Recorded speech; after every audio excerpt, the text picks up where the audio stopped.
आज के आधुनिक दुनिया में आपने कई बार सुना होगा कि एक पुरुष अपने बच्चे को जन्म दे रहा है। लेकिन क्या आपको मालूम है कि रघुवंश के समय में भी एक राजा ने अपने बच्चे को जन्म दिया था। लेकिन ऐसा क्या हुआ कि राजा को अपनी संतान को खुद ही जन्म देना पड़ा।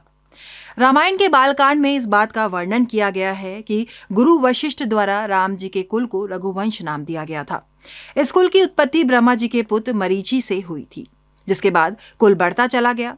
इस कुल के एक राजा थे, राजा इक्ष्वाकु, जिन्होंने अयोध्या को अपनी राजधानी बनाया। इन्हीं राजा द्वारा इक्ष्वाकु राजवंश की स्थापना की गई। इन राजा के बेटे हुए राजा युवनाश्व, जिनका कोई पुत्र नहीं था। अब अपने वंश की इच्छा को पूरा करने के लिए राजा युवनाश्व ने अपना सारा राजपाट त्याग दिया और वन में जाकर तपस्या करने लगे। वन में रहते हुए राजा युवनाश्व की मुलाकात महर्षि भृगु के वंशज च्यवन ऋषि से हुई।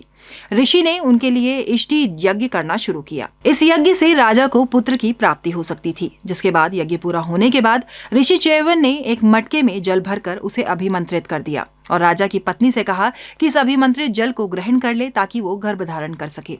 अब जब ये यज्ञ पूरा हो गया तो इस यज्ञ में शामिल हुए सभी ऋषि मुनि थक गए और साथ ही राजा भी, जिसके बाद ये सभी गहरी नींद में सो गए। अब आधी रात में राजा युवनाश को बहुत तेज प्यास लगी, जिसके बाद राजा युवनाश ने पानी के लिए काफी आवाज लगाई। लेकिन वहां मौजूद सभी लोग काफी गहरी नींद में थे, जिसके कारण किसी ने भी राजा की आवाज नहीं सुनी और ऐसे में राजा खुद ही पानी पीने के लिए खड़े हो गए। अब जब राजा पानी पीने के लिए ढूंढ ही रहे थे कि तभी राजा के हाथ एक कलश लगा जिसमें पानी भरा हुआ था। अब राजा काफी प्यासे थे, जिसके बाद उन्होंने तुरंत इस कलश में भरे पानी को पी लिया। आपको बता दें कि ये वही कलश था जिस पर ऋषि च्यवन ने अभिमंत्रित जल रखा था, जिसे राजा की पत्नी को ग्रहण करना था।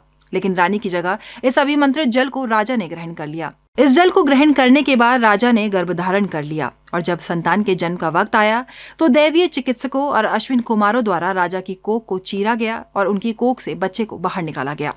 लेकिन अभी भी एक चिंता का विषय था और वो ये था कि बच्चे की भूख को कैसे मिटाया जाए।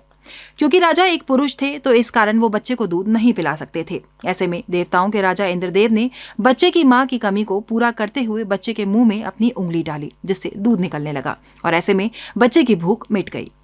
जब इंद्रदेव अपनी उंगली से बच्चे को दूध पिलाने लगे तो उन्होंने उस वक्त कहा, मम धाता, जिसका मतलब है मैं इसकी मां हूं। इंद्रदेव के ऐसा कहने के बाद इस बच्चे का नाम पड़ा ममधाता और मानधाता।